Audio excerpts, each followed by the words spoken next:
तो फटाफट से एक और स्टॉक की बात कर लेते हैं, और ये है भाई डिटेल वीडियो और पूरा बताऊंगा। अगर भाई आप डिविडेंड लवर हैं, आपको पसंद है एक ऐसी कंपनी जो आने वाले टाइम में कुछ अच्छा कर सकती है, और अगर आपको पसंद है एक पीएसयू कंपनी जो भाई डिविडेंड भर भर के देती है, तो आप इसे कंसीडर कर सकते हैं। और ये भाई करती है कंस्ट्रक्शन का काम, वो भी रेलवे के कंस्ट्रक्शन का काम करती है, और कंपनी का नाम है इरकॉन इंटरनेशनल। और उससे पहले अगर चैनल पर नए आए तो चैनल को सब्सक्राइब जरूर कर लें, क्योंकि मैं ऐसी शानदार वीडियो लेके आता रहता हूँ। 4% गिरा है अभी हाल फिलहाल में, इसमें बोनस भी आया था, तो पूरी बात कर लेंगे।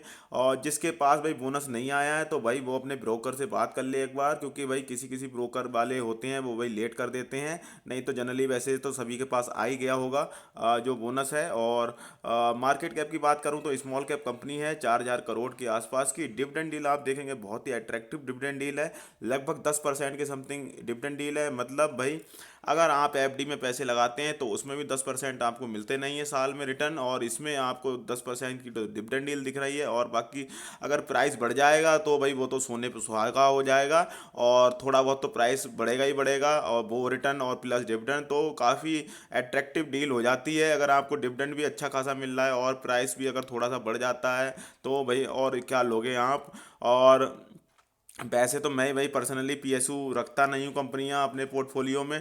अब आप कहोगे भाई तो आप रखते ही क्या हो, आप हमेशा यही कहते रहते हो मुझे पीएसयू पसंद नहीं, तो भाई मुझे पसंद नहीं है तो भाई मैं जनरली भाई अपना व्यू बता देता हूँ। भाई मेरा व्यू ये है, और आपके लिए भी मतलब ये बता दे रहा हूँ। आप जरूरी नहीं कि ये भाई खरीदो या रखो, आपका अगर पसंद है, आपको पीएसयू कंपनियां डिविडेंड पसंद है तो आप कंसीडर कर सकते हैं। और डिलीवरी 44% की अच्छी खासी हुई है, कोई ऐसी दिक्कत नहीं है। और इंडस्ट्री भी 28 की है, तो काफ़ी सस्ता इंडस्ट्री की पी से 13 की पी पे मिल रहा है। और अब बात कर लेते हैं आगे कंपनी की परफॉर्मेंस की। तो रिटर्न भाई एक साल में 16% के रिटर्न है, तो रिटर्न इनके भाई हो जाते हैं इफेक्टिव डिविडेंड से। अब डिविडेंड भाई जब ये देते हैं तो उतना ही प्राइस कम हो जाता है उस दिन जिस दिन डिविडेंड देते हैं, तो भाई इसलिए प्राइस ज़्यादा बढ़ नहीं पाता है, तो रिटर्न इसलिए इतने ज़्यादा अच्छे आपको नहीं दिखेंगे। और अगर आने वाले टाइम में हो सकता है भाई इनकी ग्रोथ अच्छी हो, अगर रेलवे भाई अच्छा करेगा, रेलवे कंस्ट्रक्शन के काम ज़्यादा होंगे, तो वही हो सकता है कि इनकी ग्रोथ अच्छी हो। अब बात कर लेते हैं लंबी दूरी के रिटर्न की। तो ये लिस्टेड हुई थी अक्टूबर 18 में, और तब से भाई 18% के रिटर्न दिए। तो 18, 19, 20, 3 साढ़े 3 साल 3 साल के समथिंग हुई हैं तब दिए हैं भाई इतने रिटर्न। रिटर्न तो फ्लैट ही दिखेंगे आपको, कोई खास नहीं दिखेंगे, बट डिविडेंड काफ़ी अच्छा देता है। और ठीक है भाई बात कर लेते हैं फाइनेंशियल ग्रोथ की। तो ग्रोथ भी आपको सही दिखेगी, जो भाई रेवेन्यू है बढ़ रहे हैं साल दर साल, और नेट इनकम भी बढ़ रही है, तो मुझे कोई इसमें फॉल्ट दिखा नहीं, मुझे सही दिखी है। और ये बढ़िया लगी है भाई, ठीक लगी है, मतलब ऐसी मतलब कोई खराबी नहीं दिखी मुझे इस फाइनेंशियल में। और देख सकते हैं आप रेवेन्यू भाई 18-19 में भी बढ़े हैं, 19-20 में भी बढ़े हैं, और नेट इनकम भी भाई बढ़ रखी है, तो कोई दिक्कत वाली बात नहीं है। और क्वार्टरली देखेंगे तो क्वार्टरली में भी आप देखोगे रेवेन्यू बढ़े हैं, सितंबर के क्वार्टर में, दिसंबर के क्वार्टर में भी बढ़े हैं, और नेट इनकम भी बढ़ी है, तो कोई दिक्कत दिख नहीं रही है मुझे। वैसे इसकी फाइनेंशियल में आप देख लो परसेंटेज में बढ़ रही है, बढ़ रही है।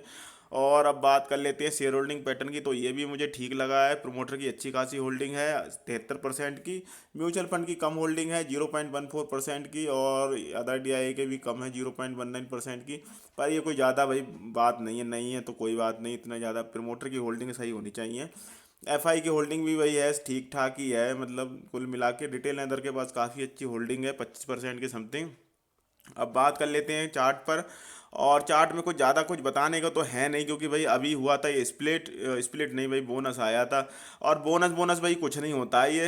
आप सोच रहे हो बोनस में एक एक शेयर आपको फ्री मिल जाता है, ऐसा कुछ नहीं है। अब जैसे बोनस की न्यूज़ आ गई तो न्यूज़ के चक्कर में भाई ऐसा होता है स्टॉक भाग जाता है। अब ये स्टॉक 90 रुपये के आसपास चल रहा था, तो बोनस की खबर आई तो भाई ये 100 रुपये भाग गया, 100 रुपये भाग गया, तो अब भाई न्यूज़ की वजह से ही भाग गया। बोनस की भाई बोनस मिलेगा, बोनस में शेयर मिलेगा, बोनस में एक शेयर मिल गया, मतलब इसके जिसके पास एक शेयर था उसको दो शेयर, एक शेयर बोनस मिल गया। तो क्या किया भैया, 100 रुपये के शेयर के दो शेयर बना दिए 50-50 के, तो भाई एक बोनस में आपको मिल गया, वही अब प्राइस उसका कम कर दिया फिर 50 रुपये। तो यही है, बाकी बोनस में ऐसा कुछ नहीं कि आपको भाई मतलब आपको बहुत फ़ायदा हो गया, मज़ा आ गया, बोला एक शेयर मुझे फ्री मिल गया, तो ऐसा कुछ नहीं होता भाई, उसका प्राइस वो उसी में लग जाता है, ऐसा कुछ नहीं है, ठीक है।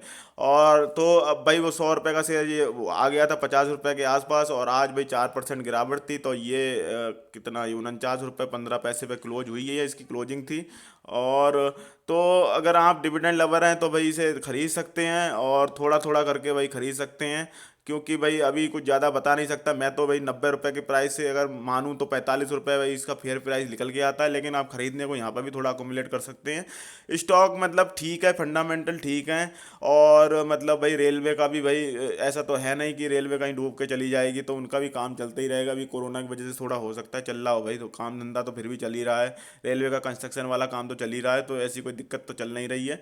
और भाई डिविडेंड अच्छा है तब ले सकते हैं, कंसीडर कर सकते हैं। बाकी नहीं, डिविडेंड आपको ग्रोथ चाहिए, आपके पैसे को मल्टीफोल्ड करना है तो छोड़ दो, कोई बात नहीं है। मतलब मल्टीफोल्ड वाले तो आपको पता है, ब्लू चिप मल्टी वगैरह स्टॉक वो मैं बताता ही रहता हूँ। और बाकी भाई वीडियो को लाइक कर देना, चैनल को सब्सक्राइब कर देना। जय हिंद दोस्तों।